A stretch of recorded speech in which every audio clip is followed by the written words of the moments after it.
Hi hello guys. അപ്പം പെരുന്നാളിന് കിട്ടിയ ബീഫൊന്നും കഴിഞ്ഞിട്ടില്ലെങ്കിൽ ഇതുപോലെ അടിപൊളി ഒരു ബീഫ് ഫ്രൈ ഉണ്ടാക്കി നോക്കിക്കോളൂ കേട്ടോ. അപ്പോൾ ബീഫൊക്കെ ഫ്രിഡ്ജിൽ നിന്ന് ഓരോന്നോരോന്നായിട്ട് പുറത്തെടുക്കുന്നുണ്ട്. ഇതിൻ്റെ ഓരോ റെസിപ്പീസ് ഇങ്ങനെ വരുന്നത് കേട്ടോ. ഇത് തീരുന്നവരെ അപ്പോൾ അതൊക്കെ നന്നായി വൃത്തിയായിട്ട് കട്ട് ചെയ്തെടുക്കുക. അപ്പോൾ ഒരു കുക്കർ വെക്കുക, അതിലോട്ട് വെളിച്ചെണ്ണ ഒഴിച്ചിട്ട് വലിയ ജീരകവും ഉലുവയും കൂടി ഇട്ടുകൊണ്ട് പൊട്ടിക്കുക. എന്നിട്ട് അതിലോട്ട് ഇഞ്ചി വെളുത്തുള്ളി ചതച്ചതും കൂടി ഇട്ടുകൊണ്ട് നന്നായിട്ടൊന്ന് മുപ്പിച്ചെടുക്കുക കേട്ടോ. കരിഞ്ഞു പോകരുത്. ആ സമയത്ത് നമുക്ക് ഒരു 2 വലിയുള്ളി, ചെറുതാണെങ്കിൽ 2 എടുക്കുക, വലുതാണെങ്കിൽ 1 മതി കേട്ടോ, അരിഞ്ഞിട്ട് അതിലിട്ട് കൊടുക്കുക. അതുപോലെ തന്നെ ഒരു 10 ചുവന്നുള്ളി ചെറുതായിട്ട് അരിഞ്ഞ് അതും അതിലോട്ട് ഇട്ട് കൊടുത്ത് ഉപ്പും ചേർത്ത് നന്നായിട്ടൊന്ന് വഴറ്റി കൊടുക്കുക കേട്ടോ. അടിപൊളി റെസിപ്പിയാണ്, എല്ലാവരും മസ്റ്റായിട്ട് ട്രൈ ചെയ്ത് നോക്കിയോ.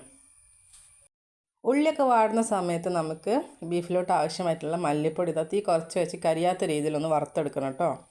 എന്നിട്ട് എന്താ പറയുക, ഉള്ളിയൊക്കെ വാടിയതിന് ശേഷം നമുക്ക് അതിലോട്ട് നമ്മൾ കഴുകി വൃത്തിയാക്കി വെച്ചിട്ടുള്ള ബീഫൊക്കെ ഇട്ട് കൊടുക്കുക. അതിൻ്റെ കൂടെ തന്നെ കറിവേപ്പിൻ്റെ ഇലയും പച്ചമുളകും പുതിനയില എന്തായാലും ഇട്ട് കൊടുക്കണം കേട്ടോ. ബീഫിൽ പുതിനയില വേണമല്ലോ, അതും കൂടി ഇട്ട് കൊടുത്തിട്ട് നന്നായിട്ടൊന്ന് തീ കൂട്ടി വെച്ചിട്ട് തന്നെ ഇളക്കി കൊടുക്കണം കേട്ടോ. അതൊക്കെ നന്നായിട്ട് മിക്സ് ചെയ്തതിന് ശേഷം നമ്മൾ ആദ്യം ഇങ്ങനെ വറുത്ത് വെച്ചിട്ടുള്ള മല്ലിപ്പൊടി ഇല്ലേ, അതിട്ട് കൊടുക്കുക. ശേഷം അതിലോട്ട് എന്താ പറയുക, മഞ്ഞൾപ്പൊടി, മുളക് പൊടി, നമ്മൾ എരിവിനനുസരിച്ച് ഇട്ട് കൊടുത്താൽ മതി കേട്ടോ. മുളക് പൊടി, കുരുമുളക് പൊടി, അതുപോലെ തന്നെ ഗരം മസാലയും കൂടി ചേർത്തുകൊണ്ട് നന്നായിട്ടൊന്ന് മിക്സ് ചെയ്ത് കൊടുക്കുക.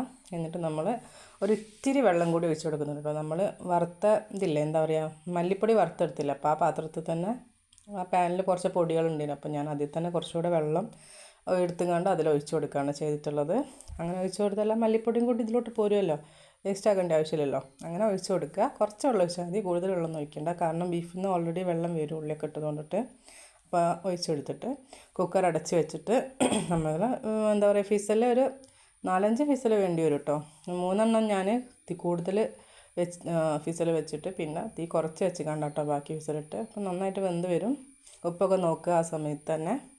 പിന്നെ നല്ലത് നമ്മൾ കുക്കർ അടയ്ക്കുന്നതിന് മുന്നേ തന്നെ ഉപ്പൊക്കെ നോക്കി വെക്കട്ടോ. അപ്പോൾ അടിപൊളിയായിട്ട് വെന്ത് വന്നിട്ടുണ്ട് കേട്ടോ. ഇനി നമുക്കതൊന്ന് പാനിലോട്ട് മാറ്റി കൊടുക്കാം. എന്നിട്ട് കുറച്ചധികം മല്ലിയിലയും അതുപോലെ തന്നെ വെളിച്ചെണ്ണയും ഒഴിച്ചുകൊണ്ട് നന്നായിട്ടൊന്ന് തീ കൂട്ടി വെച്ചിങ്ങാണ്ട് ഇളക്കി നമുക്ക് അത് കറുപ്പ് കളറായി വരണം എന്നുണ്ടെങ്കിൽ വെളിച്ചെണ്ണ ഒഴിച്ച് ഇങ്ങനെ ഇടയ്ക്കിടയ്ക്കൊന്ന് വരട്ടിയെടുത്താൽ മതി കേട്ടോ. ഈ ഒരു കളറിൽ മതി എന്നുണ്ടെങ്കിൽ ഒരു തവണ തന്നെ നമ്മൾ ചെയ്താൽ മതി. ഇങ്ങനെ ഇളക്കി വെള്ളമൊക്കെ ഒന്ന് വറ്റിച്ചെടുത്ത് നല്ല അടിപൊളി ഒരു ഫ്രൈ ആയിട്ട് കിട്ടും കേട്ടോ. സൂപ്പർ ടേസ്റ്റാണ്. ചോറിൻ്റെ കൂടെ മാത്രമല്ല കേട്ടോ, പൊറോട്ടൻ്റെ കൂടി. അപ്പോൾ ഇഷ്ടപ്പെട്ട എല്ലാവരും ലൈക്ക് ചെയ്യുക, ഷെയർ ചെയ്യുക, സബ്സ്ക്രൈബ് ചെയ്യുക.